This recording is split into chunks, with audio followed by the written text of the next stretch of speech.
لا حول ولا قوة إلا بالله العلي العظيم. أعوذ بالله من الشيطان اللعين الرجيم. بسم الله الرحمن الرحيم. الحمد لله رب العالمين. الحمد لله الذي لا يبلغ مدحته القائلون. الحمد لله الأول بلا أول كان قبله، والآخر بلا آخر يكون بعده. الحمد لله الذي جعلنا من المتمسكين بولاية أمير المؤمنين والأئمة عليهم السلام. اللهم صل. الحمد لله كما هو أهله، والحمد لله على كل حال. الصلاة والسلام على أشرف الأنبياء والمرسلين، سيدنا ونبينا وحبيب قلوبنا وطبيب نفوسنا وشفيع ذنوبنا، مولانا ومولى الثقلين جد الحسن والحسين، محبوب رب المشرقين، مالك قاب قوسين، أبي القاسم محمد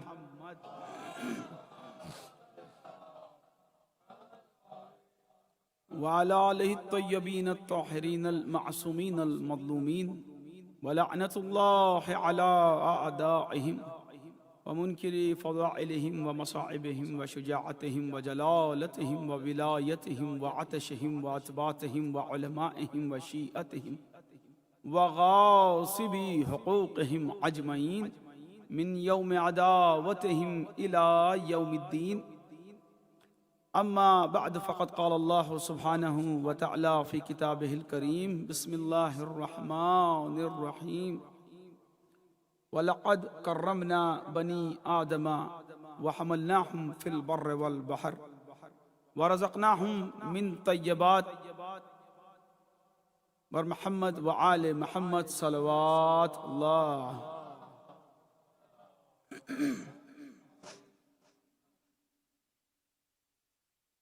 حضرات،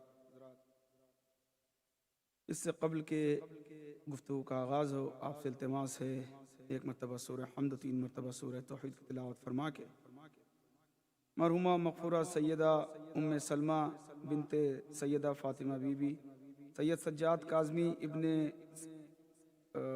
سید میر بادشاہ کاظمی، سیدہ فاطمہ بی بی، سید غیاث علی شاہ اور شہزاد بھائی کی فیملی کے تمام مرحومین، اور ضمیر بھائی کے جو بھائی جن کا کل پاکستان میں انتقال ہوا ہے، ان سب کو اور بالخصوص شہدائے ملت جعفریہ کو اپنے ایصال ثواب میں شریک کریں.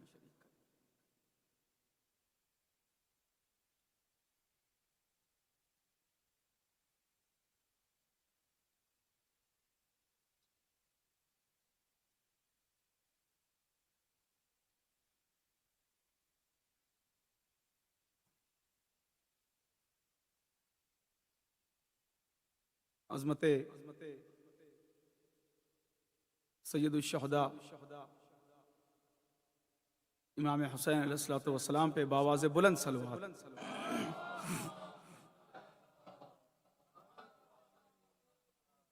عزیزان گرامی، برادران ایمانی، محبان آل محمد و سوگواران امام مظلوم، یقیناً موسم کے حال سے بھی میں واقف ہوں، اور آپ کی مسلسل خستگی بھی. شہزادی کونین آپ کو اس عزا کے عوض اجر عظیم عطا فرمائیں انشاءاللہ. لہٰذا زیادہ وقت لینا مقصود نہیں ہے، انشاءاللہ معین وقت میں چند معروضات اور کوشش یہ کہ حقیر کا نام دفتر مادر حسین میں انشاءاللہ شامل ہو جائے. جس آیہ کریمہ کی تلاوت کا شرف حاصل کیا ہے، خداوند کریم ارشاد فرما رہا ہے کہ لَقَدْ كَرَّمْنَا بَنِي آدَمَ وَحَمَلْنَاهُمْ فِي الْبَرِّ وَالْبَحْرِ وَرَزَقْنَاهُمْ مِنْ طَيِّبَاتِ وَفَضَّلْنَاهُمْ عَلَى كَثِيرٍ مِمَّا خَلَقْنَا تَفْضِيلًا يَوْمَ نَدْعُو كُلَّ أُنَاسٍ بِإِمَامِهِمْ. عزیزان گرامی، سورہ اسراء کی یہ آیت نمبر 70 اور 71ویں آیت کا ایک حصہ جو اس سے بالکل مربوط ہے، میں نے آپ کے سامنے اس کی تلاوت کا شرف حاصل کیا۔ رسماً میں آپ کے سامنے ترجمہ کر دوں اور انشاءاللہ اپنی بات سے مربوط ہوتا ہوا جلدی جلدی مراحل کو انشاءاللہ طے کیا جائے گا۔ خداوند کریم قرآن مجید میں جہاں انسان کا تذکرہ کر رہا ہے تو بہت سی جگہ جب انسان کی خلقت کو بیان کیا تو اسے بہت حقیر دکھا کے اس نے بیان کیا کہ دیکھو تمہاری حیثیت کیا ہے اور تم ہو کیا، تم اپنے آپ کو پہچانو۔ بہرحال کبھی اس نے کہا کہ دیکھو کبھی تم اپنی تخلیق پہ غور کرو کہ ہم نے تمہیں کس انداز سے خلق کیا، کیونکہ تمہارے اندر تکبر کے جراثیم نہ آنے پائیں، تو لہٰذا وہ انسان کو یاد دلاتا رہا کہ اس کی تخلیق کس انداز سے ہوئی، اس کی حقیقت کیا ہے۔ کبھی اس نے کہا کہ یہ قابل ذکر ہی نہیں تھا، لیکن ظاہر سی بات ہے کہ جب آپ کسی بچے کو ڈانٹتے ہیں یا اس پہ سختی کرتے ہیں تو اسے انکریج بھی کرتے ہیں، ساتھ اسے موٹیویٹ بھی کرتے ہیں۔ تو پروردگار بھی یہاں اس آیت میں انسان کو بتا رہا ہے کہ ہم نے تمہیں کن کن نعمتوں سے نوازا ہے۔ ایسا نہیں ہے کہ تم کہو کہ پروردگار تو نے تو ہمیں بالکل ہی حقیر و فقیر بندہ مسکین بنا کے بھیج دیا، تو ہمارے پاس تو کچھ تھا ہی نہیں، تو ہم کرتے تو کیا کرتے؟ تو پروردگار کہہ رہا ہے ایسا نہیں ہے۔ اس نے کئی آیتوں میں انسان کو جھنجھوڑا بھی ہے اور یہ بھی بتایا ہے کہ ہم نے تمہیں کن کن نعمتوں سے نوازا ہے، اور تم روز محشر ہم سے شکوہ نہیں کر سکتے کہ میرے پاس یہ نہیں تھا اور وہ نہیں تھا۔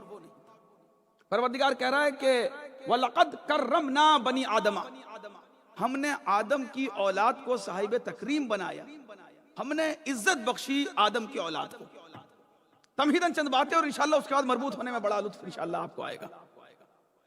عموماً یہ نظارے الخوئی کے ہوتے نہیں ہیں عزیزان گرامی، لیکن بہرحال میں نے کہا نا کہ مجھے مسلسل جو آپ عزا میں مصروف تھے اس کا مجھے اندازہ ہے، لیکن آپ کی سماعتوں پہ پورا بھروسہ کرتے ہوئے اپنی بات کو انشاءاللہ آپ تک پہنچانا۔ پروردگار یہ کہہ رہا ہے کہ لقد کرمنا بنی آدم، ہم نے آدم کی اولاد پہ کرم کیا اور اس کو صاحب عزت بنایا، اور کہا کہ وَحَمَلْنَاهُمْ فِي الْبَرِّ وَالْبَحْرِ، ہم نے اس کو خشکی پہ بھی اٹھائے رکھا اور تری پہ بھی اٹھائے رکھا، یعنی ہم نے اس کو زمین پہ بھی اٹھایا، ہم نے اس کو سمندر پہ بھی اٹھایا۔ ہم نے اٹھایا سے مراد کیا ہے کہ ہم نے اسے وہ صلاحیتیں دی ہیں، اتنا کیپیبل بنایا ہے، وہ کیپیسٹیز دی ہیں کہ جس کی بنا پر یہ ان تمام مراحل کو طے کرے گا۔ یہ پانی دیکھ کے رکے گا نہیں کہ نہیں اب اس کے آگے میری منزل نہیں ہے، لیکن ہم نے جو اسے صلاحیتیں دی ہیں اس کی بنا پر یہ اس پر بھی سفر کرے گا، یہ ہواؤں کا بھی سفر کرے گا، یہ زمین پہ بھی سفر کرے گا۔ کیوں؟ کیونکہ ہم نے اسے وہ عزت دی ہے، وہ صلاحیتیں دی ہیں۔ پھر کہا کہ وَرَزَقْنَاهُم مِّن طَيِّبَاتٍ، اور ہم نے اس کے لیے پاک و پاکیزہ رزق کا اہتمام کیا ہے۔ اس کے لیے بات کر رہا ہے آدم کی اولاد کے لیے، اور یہ امتیازات ہیں جو انسان کو ملے ہیں، دوسری مخلوق کو نہیں ملے۔ لہٰذا یہ سمجھ میں بھی آیا کہ پاک و پاکیزہ رزق کھانا عزیزان گرامی یہ صرف پروردگار نے انسان کے حصے میں رکھا، اور یہ انسان کے لیے اللہ کی جانب سے ایک بہت بڑا کرم ہے۔ اور اگر آج انسان پاکیزہ غذا سے دور ہو رہا ہے، یعنی جو انسانیت کا امتیاز ہے وہ اس سے دور ہو رہا ہے۔ پھر اس کے بعد پروردگار ارشاد فرما رہا ہے کہ اب یہاں سے انشاءاللہ موضوع سے مربوط ہونے کے لیے میں آپ کو آمادہ کر رہا ہوں۔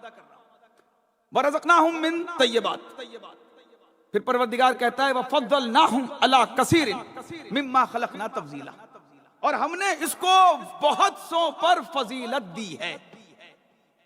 بھئی یہ جو جملہ کہا جا رہا ہے کہ ہم نے اس کو بہت سو پر فضیلت دی ہے، اس کا کیا مطلب ہے کہ بہت سو پر فضیلت دی ہے؟ یہ جملہ کب کہا جاتا ہے؟ دیکھیں جب بھی آپ کسی سے بات کرتے ہیں نا، آداب گفتگو میں کچھ چیزیں ہوتی ہیں، کچھ آداب ہے گفتگو کے، کچھ باتیں وہ ہیں کہ جو آپ اپنی زبان سے کہتے ہیں، کچھ وہ ہیں جو زبان سے نہیں کہتے لیکن سمجھی جاتی ہیں۔ جو زبان سے کہتے ہیں اسے کہتے ہیں منطوق، یعنی جو آپ نطق کر رہے ہیں، اور جو آپ منطوق جو چیز شے نہیں ہے وہ ہے مفہوم، یعنی جو چیز اس کے ذریعے سے فہم میں آ رہی ہے، سمجھ میں آ رہی ہے۔ مثال کے طور پر آپ میرے سامنے دو لباس لے کر آئیں، بھائی ایک کالا ہے ایک سفید ہے، اور گرمی کا موسم ہو، آپ پوچھے بھائی کون سا پہننا ہے، میں کہوں بھائی کالا لباس نا گرمی کو زیادہ ابزارو کرتا ہے۔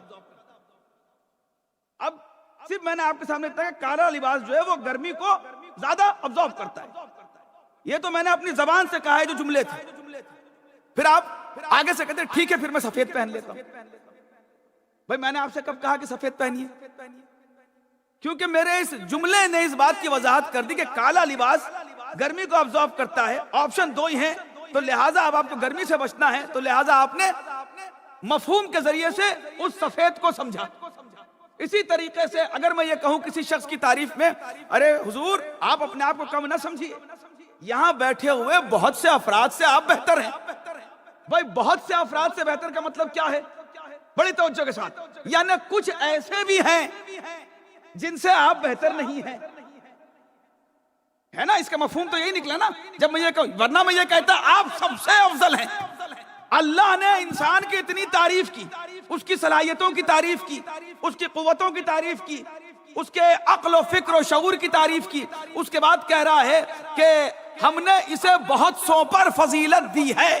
کس سے بات کر رہا ہے؟ اشرف المخلوقات سے۔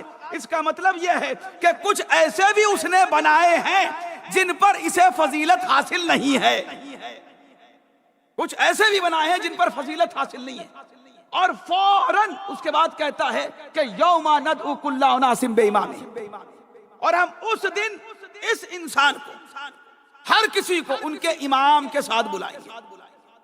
یعنی پہلے تو بتا دیا کہ تم کتنے اچھے ہو، اس کے بعد کہا کہ دیکھو جب اس دن آؤ گے نا کسی کے پیچھے آنا ہے۔ بھئی اتنی صلاحیتوں کے بعد پروردگار یہ کہہ رہا ہے کہ دیکھو صلاحیتیں ہم نے تمہیں دی ہیں، لیکن اصل چیز ہے امام کے ساتھ آنا۔ تو یہ نہ سمجھنا کہ ان صلاحیتوں کے ذریعے سے یقیناً دنیا میں تم بڑی ترقی کر جاؤ گے، لیکن ان صلاحیتوں کے ذریعے سے تم مجھ تک ویسے نہیں پہنچ پاؤ گے جیسے میں چاہتا ہوں۔ لہٰذا اس امام کے ساتھ آنا، اور جیسے امام کے ساتھ آؤ گے ویسی قربت تم پاؤ گے۔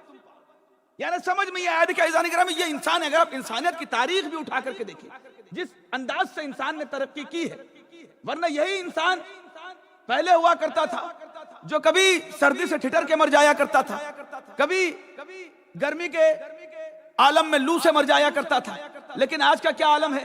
وہ انسان جو کل تک سردی کے تھپیڑوں سے مر جایا کرتا تھا، آج اس نے موسم کو چار دیواری میں قید کر کے رکھا ہوا ہے۔ یہ پروردگار نے صلاحیت، تو کس نے دی ہے صلاحیت؟ وہ انسان جو کل تک وحشی جانوروں کے منہ کا نوالا بن جایا کرتا تھا، آج انہی جانوروں کو پنجرے میں قید کر کے اپنے سیر و تفریح کا سامان بنائے ہوئے ہیں۔ وہی انسان ہے نا؟ کیوں؟ کیونکہ عزیزان گرامی ان صلاحیتوں کا استعمال ہو رہا ہے تو اس کے لیے آسانیاں بڑھ رہی ہیں۔ وہ انسان جو کبھی سفر پہ نکلتا تھا تو پتہ نہیں ہوتا تھا کہ آؤں گا یا نہیں آؤں گا، وصیتیں کر کے جاتا تھا، سب کو آخری باتیں بتا کے جاتا تھا کہ پتہ نہیں کہ اس سفر ہے ختم ہوگا بھی یا نہیں ہوگا۔ اب یہ ہے عزیزان گرامی ہزاروں میل کا سفر کرتا ہے اور یہ کہہ کے گھر سے نکلتا ہے بس یوں گیا اور یوں آیا۔ اچھا کمال کی بات یہ دیکھیے کہ انسان کا ایک عجیب اپنے آپ میں ایک باغی پن ہے کہ جتنی صلاحیتیں وہ استعمال کرتا رہتا ہے بجائے کہ اللہ کا شکر ادا کرے، اس کے اندر اپنی ہی ایک کبریائی پیدا ہونے لگتی ہے۔ اس سے پوچھے کس نے کیا؟ کہتا میں نے کیا، میں نے کیا، میں نے کیا، ہر شے میں آنے لگتی۔ اچھا جب میں آنے لگتی، چونکہ میں مربوط کرنا چاہ رہا ہوں آپ کو اصل موضوع سے، اور آیت کا جو اگلا حصہ انشاءاللہ وہی ہمارا موضوع ہے، اور آج کی تاریخ آپ کے ذہن میں رہے کہ ضرورت کیا ہے کسی کو اپنے گھر سے نکلنے کی۔ اور جب یہ انسان ترقی کرنے لگتا ہے تو اس کے دماغ میں سوائے میں کے کچھ نہیں آتا، بلکہ ایک عجیب انداز کی بت پرستی میں داخل ہو جاتا ہے۔ علماء نے ایک بڑا اچھا جملہ یہاں پہ لکھا ہے کہ بت پرستی سے بھی خطرناک ہے خود پرستی۔ انسان خود پرستی میں مبتلا ہونے لگتا ہے کہ جو کچھ کیا میں نے کیا، میں نے کیا، میں نے کیا، اور پروردگار نے اسے صلاحیتیں دی اور بہترین جسم دیا، اس جسم کے اوپر جس شے کو رکھا اسے سر کہتے ہیں، اور اس سر کی بڑی اہمیت ہے، اسی لیے ہم اسے انگلش میں ہیڈ کہتے ہیں کیونکہ اس کی بڑی اہمیت ہے۔ اچھا اس ہیڈ میں بھی اس پیشانی کی بڑی اہمیت ہے جسے فور ہیڈ کہا جاتا ہے، جسے فور ہیڈ کہا جاتا ہے۔ یہ بڑی قیمتی ہوتی ہے، اس کو ہر کسی کے سامنے جھکنا نہیں چاہیے، لیکن مسئلہ کیا ہے؟ پروردگار نے بھی اتنی اہم شے جب ہمارے جسم پہ ٹکائی نا تو ساتھ میں ایک لچیلی شے لگا دی جسے گردن کہتے ہیں۔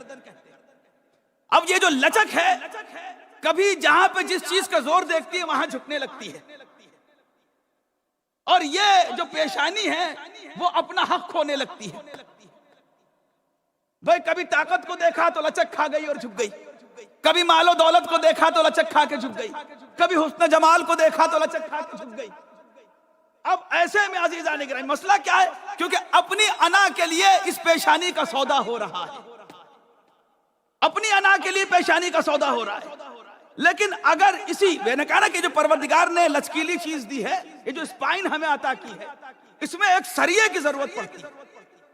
اگر سریہ آ جائے تو یہ گردن ٹک جاتی ہے اور پھر یہ سر ہلتا نہیں، ولو کٹ جائے یہ جھکتا نہیں، پھر پیشانی کو اس کا حق ملنے لگتا ہے۔ لیکن مسئلہ ہے اس سریے میں بھی کیا کہ اگر یہ اپنی ذات کے لیے ہو تو تکبر کہلاتا ہے، اگر اللہ کی ذات کے لیے ہو تو تقوی کہلاتا ہے۔ بعض عزیزان گرامی میں آپ کو بات سے مربوط کر رہا ہوں، اللہ جو کہہ رہا ہے کہ ہم روز محشر تمہیں اپنے امام کے ساتھ بلائیں گے، امام کے ساتھ بلائیں گے۔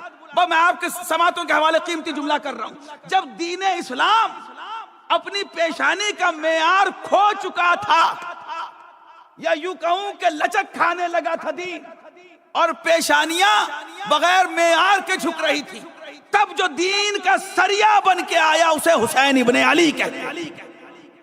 چونکہ ان پیشانیوں کو جس نے حق دیا ہے وہ حسین ابن علی ہے۔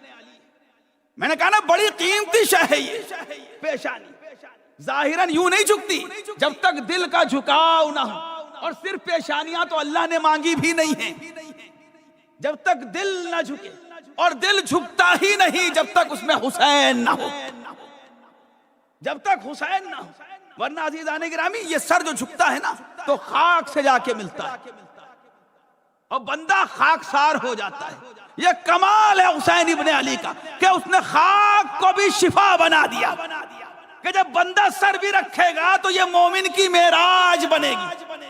صلوات بھیجے محمد والے محمد پر۔ اب دیکھیں یہاں سے مجلس دوسرے مرحلے میں داخل ہو رہی ہے۔ میں نے کہا نا عزیزان گرامی جب لچک کھانے لگی تھی یہ پیشانی، کوئی معیار نہیں تھا کسی شے کا، ایسا نہیں تھا کہ سجدے نہیں تھے، سجدے تھے لیکن غیر معیاری تھے۔ سجدوں کو اس کا حق ملا ہے تو حسین ابن علی کے لیے، اور کیا کہہ کے نکل رہے ہیں آپ یہ دیکھیے۔ آج کی تاریخ کوئی معمولی تاریخ نہیں، آپ نے قول رسول سنا ہے، بلکہ یوں کہوں کہ کوئی ایسا بچہ نہیں، کوئی بوڑھا نہیں، کوئی جوان نہیں کہ جس نے نہ سنا ہو حسین منی وانا من الحسین۔ اور یہ وہ رسول کا باکمال قول ہے کہ جس میں لب مبارک کھلے تو نام حسین سے، لب رسول بند ہوئے تو نام حسین۔ اور آج کی وہ تاریخ ہے عزیزان گرامی کہ جہاں سے وَأَنَا مِنَ الحسین کا آغاز ہو رہا ہے۔ جو آج کی تاریخ ہے نا یہ وَأَنَا مِنَ الحسین بتائے گی کہ وَأَنَا مِنَ الحسین کیا ہے، امام حسین کیا کہہ رہے ہیں۔ دیکھیں اس چیز کو خاص طور پر سمجھنے کی ضرورت ہے۔ اب یہاں سے خاص توجہات چاہوں گا۔ میں نے کہا نا کہ ہر شے انسان کو مل گئی، لیکن پیشانی کو اس کا حق، یہ ایک بہت بڑی شے۔ امام حسین جب نکل رہے تو کیا کہہ رہے ہیں؟ انی لم اخرج عشرا ولا بطرا ولا مفسدا ولا ظالما، نہ میں نکل رہا ہوں کسی شر کے لیے، نہ کسی ہنگامہ آرائی کے لیے، نہ کسی فساد کے لیے، نہ کسی ظلم کے لیے۔ انما خرجت لطلب الاصلاح فی امت جدی۔ کیوں نکل رہا ہوں؟ اپنے جد کی امت میں اصلاح کے لیے۔ اريد ان امر بالمعروف ونهي عن المنکر، میں کیا چاہتا ہوں؟ امر بالمعروف ونهي عن المنکر۔ اسیر بسیرت جدی و ابی علی ابن ابی طالب، میں اپنے جد اور اپنے بابا کی سیرت پہ عمل کرتے ہوئے نکل رہا ہوں۔ اب یہاں سے بہت ہی میتھمیٹیکل بات آپ کے سامنے میں کروں گا اور میرا تھوڑا سا ساتھ دیجیے گا۔ امام حسین نے کہہ کے نکل رہا ہے کہ میں اپنے نانا کی امت میں اصلاح کے لیے نکل رہا ہوں۔ اب سرکار سوال یہ ہے، چونکہ بڑی جرت کے ساتھ ایک بات یہاں کہنا چاہتا ہوں، چونکہ جب ایام ازا کا آغاز ہوتا ہے تو بہت سے لوگ آتے ہیں ممبروں پہ اپنی اپنی بات کہتے ہیں، اچھی بات ہے، سب کو بیان کرنا چاہیے، کسی پہ کوئی طنز نہیں، لیکن ایک چیز کا بڑا زور ہوتا ہے، مقصد کربلا، مقصد کربلا۔ اور مقصد کربلا کے نام پہ لوگ اپنے اپنے مقاصد کو سینڈوچ کرتے رہتے ہیں۔ بھائی مقصد کربلا تو اس نے بتایا جو اپنے گھر کے ساتھ نکلا تھا۔ آپ آرام سے اے سی میں بیٹھ کے ایک دم پریس ہوئی ہوئی استری ہوئی آبا قبا پہن کے بتا رہے ہیں مقصد کربلا کیا ہے. بھئی مقصد کربلا اپنے مقصد کو نہ بیان کیجیے. دیکھیے میں نے کہا اب یہاں سے آپ مفہوم اور منطوق کو سمجھیے گا، اسی لیے میں نے گفتگو آپ کے سامنے کی تھی. امام کہہ رہے ہیں کہ میں جد کی امت میں اصلاح کے لیے نکل رہا ہوں. اب ہر کوئی کہتا ہے مقصد کربلا، آپ نماز نہیں پڑھتے، ارے آپ مقصد کربلا کو نہیں سمجھ پائے. بھائی مقصد کربلا نماز کہاں سے ہو؟ میں نے کہا نا جرات کے ساتھ کہہ رہا ہوں، بات ثابت نہ کروں تو آپ کو حق ہے کہ مجھ سے سوال کریں. بھائی ایک چھوٹی سی شے ہے نماز جو حسین نے بچائی ہے. صرف نماز کو نہیں بچایا، نماز کو بھی بچایا ہے. اس بات کو ماشاءاللہ مولا آپ کو سلامت رکھے، بہت ممنون و مشکور آپ کی حوصلہ افزائی کا. کیونکہ مسئلہ یہ ہوتا ہے کہ جیسے ایسی بات کسی خطیب، کسی مولوی، کسی مبلغ کے منہ سے نکلی عزیزان گرامی، چونکہ آپ کی سماعتوں پہ اعتماد ہے.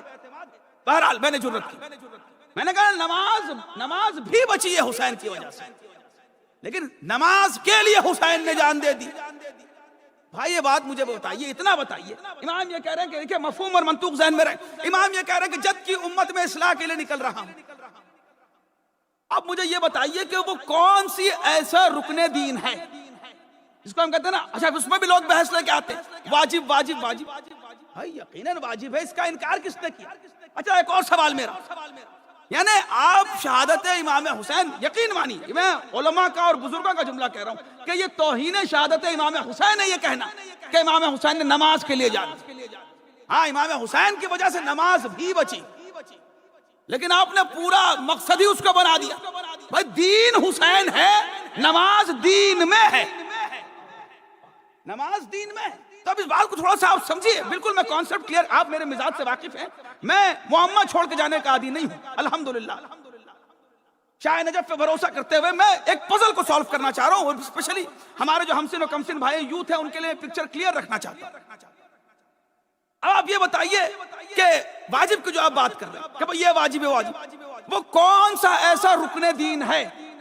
نماز، روزہ، حج، زکوٰۃ. جب امام حسین نکل رہے ہیں اس میں سے کوئی ایسی چیز ہے؟ بھئی معاویہ نے یزید کو اپنا جانشین بنا دیا. کیا یزید نے کہیں یہ اعلان کیا تاریخ میں بھئی آج سے میں تخت پہ آ گیا ہوں، میں خلافت پہ آ گیا ہوں، آج سے نمازیں بند ہو جائیں گی، آج سے کوئی روزہ نہیں رکھے گا، آج سے کوئی حج نہیں کرے گا؟ کہیں یہ اعلان ہوا؟ بلکہ عزیزان گرامی روزے عاشور، نماز فجر کے بعد پہلا تیر چلایا جاتا ہے اور یہ کہا جاتا ہے کہ گواہ رہنا حسین کے خیموں پہ ملعون عمر ساتھ تیر چلاتے ہوئے کہتا ہے کہ سب سے پہلا تیر میں نے چلایا. یہ کیا کر رہے تھے؟ نماز پڑھنے کے بعد پہلا کہا روزے، منتیں مانگی تھی لوگوں نے، حسین کو قتل کر دیں گے تو روزہ رکھیں گے. یہ کیا تھا؟ حج ایسا تھا کہ نواسہ رسول کو خانہ کعبہ میں ہی قتل کر دینا ہے، احرام میں خنجر چھپا کے لا رہے تھے. یہ حج تھا. تو کیا کچھ نہیں ہو رہا تھا؟ مجھے بتائیے. سب کچھ تو چل ہی رہا تھا نا، حج بھی تھا، سب کچھ تھا. تو وہ کون سی ایسی شے ہے جو نہیں تھی؟ اب جو بھی چیز نہیں تھی وہی عزیزان گرامی شے ہے جس کے لیے امام حسین نکل رہے ہیں. میں نے کہا نا مفہوم و منطوق صاحب سمجھ جائیے. بھائی اگر کہیں فرش بچھا ہوا ہو، آپ یہ کہیں کہ بھائی میں فرش صحیح کرنے کے لیے جا رہا ہوں، اور اگر صحیح سے بچھا ہوگا تو آپ فوراً یہ سوال کریں گے کہ بھائی صحیح تو بچھا ہے، کس لیے جا رہے ہو؟ لیکن اگر کہیں سلوٹیں پڑی ہوں گی، صحیح سے نہیں بچھا ہوگا تو آپ سمجھ جائیں گے کہ اسی کو صحیح کرنے کے لیے جا رہے ہیں. تو مسلمانوں میں کوئی ایسا نہیں تھا جو آگے بڑھ کے یہ کہتا اے فرزند رسول کس اصلاح کے لیے نکل رہے ہیں؟ مسجدیں تو اپنی جگہ آباد ہیں، لوگ روزے بھی رکھ رہے ہیں. تو وہ کون سی چیز ہے جو نہیں ہو رہی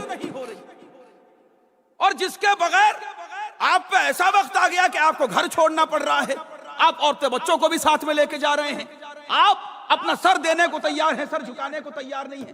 تو وہ کون سی شے ہے؟ اپنی طرف سے میں نے کہا نا میتھمیٹیکل بات آپ کے سامنے کروں. اب اس کے لیے تھوڑا سا ہمیں پیچھے جا کے تاریخ میں دیکھنا ہوگا کہ کیا کوئی ایسا وقت بھی آیا تھا دین اسلام میں کہ جہاں یہ سب کچھ آ چکا تھا، یہ سب کچھ موجود تھا، نماز بھی تھی، روزہ بھی تھا، حج بھی تھا، پورا دین آ چکا تھا، لیکن پروردگار کہہ رہا ہے کہ یہ نہ کیا تو کچھ نہ کیا.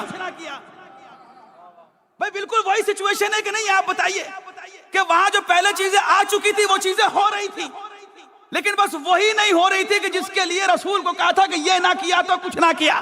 یعنی عزیزان گرامی نماز بھی ہو رہی تھی, روزہ بھی ہو رہا تھا, حج بھی ہو رہا تھا, لیکن بغیر ولایت علی ابن ابی طالب, بلکہ ولایت تو دور کی بات, علی کی دشمنی میں یہ سب کچھ ہو رہا تھا. ممبروں کا معیار جس کے لیے رسول نے کہا تھا کہ زینوا مجالسکم بذکر علی ابن ابی طالب, وہاں علی کی شان میں گستاخیاں ہو رہی تھی. یہ علی دشمنی اپنے آپ میں ایک دین ہے, یقین مانیے, ایک مذہب ہے. آج بھی آپ کو دیکھنے کو ملے گا, اپنے آپ میں یہ دین ہے. بہت سے لوگوں کا کوئی دین ہی نہ ہوتا اگر علی نہ ہوتے, ہمارا بھی کوئی دین نہ ہوتا اگر علی نہ ہوتے, اور جو دشمن ہے ان کا بھی کوئی دین نہ ہوتا اگر علی نہ ہوتا. چونکہ عزیزان گرامی علی کی محبت ہمارا دین ہے, علی کی دشمنی ان کا دین ہے. مجھے میرے پردادا کے دو مصرے یاد آتے ہیں کہ علامہ قائد زنگی پوری صاحب کے, دوزخ کے آب گرم سے ان کا خمیر ہے, ایمان ان کا بغض جناب امیر ہے. ان کا جو ایمان ہے نا یہ بغض جناب امیر ہے, اسی پہ بنیاد ہے ان کی ساری کی ساری. تو یہ وہ چیز ہے کہ جس کے لیے امام حسین نکل رہے ہیں. اچھا اب دوسری یہاں پہ بات کرنا چاہوں گا. اب بہت سے لوگ یہ کہتے ہیں کہ قبلہ یہ بتائیے کہ جب بھی کوئی یہ کہتا ہے کہ مقصد کربلا نماز ہے, مقصد کربلا روزہ ہے, تو آپ لوگ اتنا چڑ کیوں جاتے ہیں؟ اس میں چڑھنے کی کیا بات ہے, ناراض ہونے کی کیا بات ہے؟ اچھی بات ہی تو کر رہے ہیں, کرنے دیجئے. اب میں اس کو ایک مثال کے ذریعے سے آپ کے سامنے سمجھا سکتا ہوں. بھئی مان لیجئے کہ میرے آبا و اجداد میں سے کسی نے آپ کو ایک گٹھری دی ہو, بالفرض ایک گٹھری دی ہو جس میں جواہرات ہوں, نگینے ہوں, یاقوت ہو, زمرد ہو, اور مہنگے مہنگے اس میں نگینے ہوں, اور اسی میں ایک کوہ نور ہیرا بھی رکھا ہوا آپ کو دیا گیا. آپ جہاں بھی جائیں مجھ سے ملیں مجمع میں اور میری تعریف لوگوں سے کرنے لگے. اور کس انداز سے کریں کہ لوگوں کو وہ انگوٹھی دکھانے لگے زمرد کی, وہ انگوٹھی دکھانے لگے یاقوت کی, کہ یہ دیکھیں یہ جو انگوٹھی ہے نا یہ ان کے جد نے دی تھی. بڑا سخی آدمی تھے, بڑے نیک آدمی تھے. یہ جو آپ زمرد کی انگوٹھی دیکھ رہے ہیں یہ ان کے جد نے دی تھی. اچھا جتنی آپ تعریف کریں اتنی مجھے کوفت ہونے لگے, اتنی مجھے چڑ ہونے لگے. اب لوگ سوال کریں گے کہ قبلہ کیا مسئلہ ہے, وہ آپ کی تعریف ہی تو کر رہے ہیں. اب دیکھیں خدا کرے کہ بات آپ تک پہنچ جائے. قبلہ کیا مسئلہ ہے, وہ آپ کی تعریف ہی تو کر رہے ہیں. کبھی یاقوت کی تعریف کر کے آپ کی نسبت دیتے ہیں, کبھی زمرد کی تعریف کر کے نسبت دیتے ہیں. مسئلہ کیا ہے؟ لیکن آپ چڑ جاتے ہیں, آپ کو کوفت ہونے لگتی ہے. میں نے کہا کہ تم اس ظاہری تعریف کو دیکھ رہے ہو, لیکن اس تعریف کے پیچھے جو وہ بڑی چیز کو چھپا رہے ہیں تم اس چیز کو نہیں دیکھ رہے. عزیزان گرامی یہ دیگر چیزوں کی شہادت امام حسین سے جو نسبت دے کے مقصد بتایا جاتا ہے نا, بس ہمیں پرابلم اسی چیز سے ہے. یقیناً نماز بھی بچی, روزہ بھی بچا, حج بھی بچا, یہ ساری چیزیں ہیں, آپ اس کی تعریف کیجئے, لیکن اگر ولایت کو چھپا کے تعریف کرتے ہیں تو ہمیں مسئلہ ہونے لگتا ہے. صلوات بھیجے محمد و آل محمد پر. اللہ اکبر, یا رسول اللہ.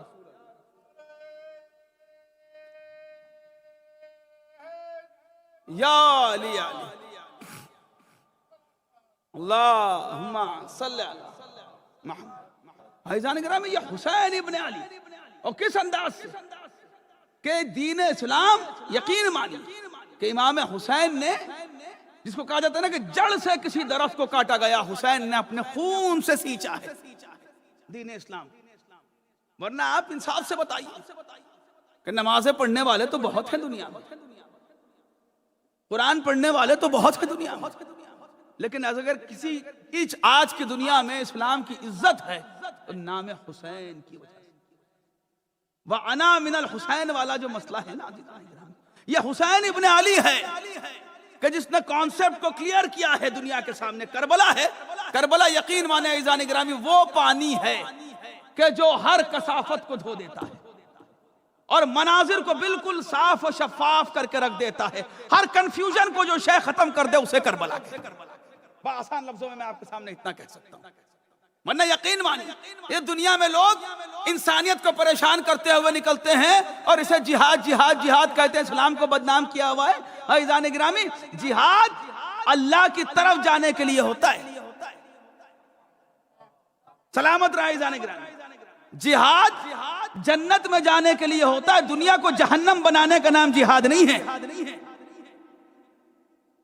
بات تو یہ ہے کہ جہاں دیکھیں یہ حسین ابن علی ہے عزیزان گرامی، جہاں لوگ گھر میں دوست نہ تلاش کر پائیں، وہاں دشمن کے لشکر سے جو دوست نکال کے لائے اسے حسین کہتے ہیں۔